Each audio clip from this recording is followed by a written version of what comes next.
Je suis Albert Einstein, né le 14 mars 1879 à Ulm, une petite ville du sud de l'Allemagne.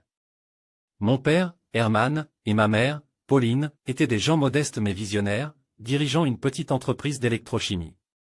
Dès mon jeune âge, je me suis intéressé à la lumière, au magnétisme et au mystère de l'univers. Pourtant, je n'étais pas un enfant que l'on qualifierait de prodige.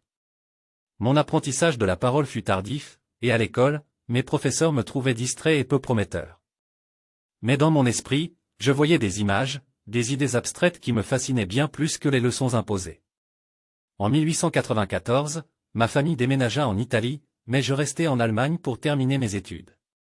Peu après, je décidai de rejoindre mes parents, car le système éducatif prussien rigide me répugnait. Je trouvai refuge dans les livres de sciences et de philosophie. À 16 ans, je réalisai une expérience mentale, que se passerait-il si je courais à côté d'un faisceau de lumière? Cette simple question marqua le début d'une quête qui allait changer le monde. En 1896, je m'inscrivis à l'école polytechnique fédérale de Zurich pour étudier la physique et les mathématiques.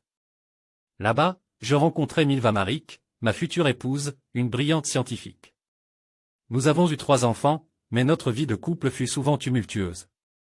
Après avoir obtenu mon diplôme en 1900, je peinais à trouver un poste universitaire. Je devins employé de bureau au bureau des brevets de Berne. C'était un emploi modeste, mais il me laissait du temps pour réfléchir.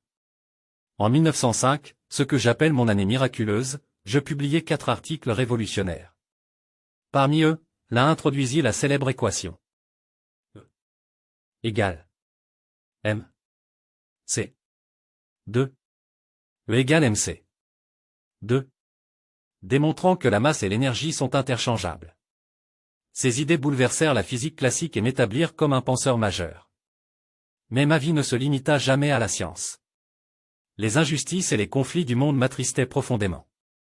En 1914, alors que l'Europe sombrait dans la Première Guerre mondiale, je m'installai à Berlin. Mon mariage avec Milva se détériora, et je divorçai pour épouser ma cousine Elsa. Pendant cette période, je formulai ma théorie de la relativité générale, publiée en 1915, qui réinventait notre compréhension de la gravitation. Ma reconnaissance mondiale arriva en 1919, lorsque l'éclipse solaire confirma mes prédictions sur la courbure de la lumière par la gravité. Je devins une icône de la science, mais aussi une cible pour les antisémites en Allemagne. En 1933, lorsqu'Hitler prit le pouvoir, je quittai définitivement l'Europe pour les États-Unis. Je m'installai à Princeton, où je poursuivis mes recherches. Pendant la Seconde Guerre mondiale, je pris une décision lourde de conséquences. Bien que pacifiste, je co-signai une lettre avertissant le président Roosevelt des avancées nazies en matière nucléaire, encourageant le développement de la bombe atomique. Cette arme, qui détruisit Hiroshima et Nagasaki, me pesa toute ma vie.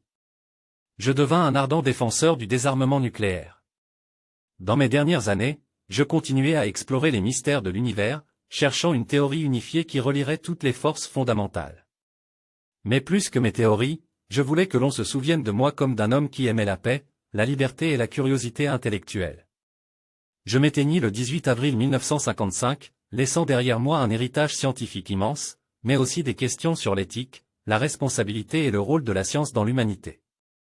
Mon nom est devenu un symbole de génie, mais ce que j'espérais vraiment, c'était inspirer les générations futures à rêver, à questionner et à créer un monde meilleur.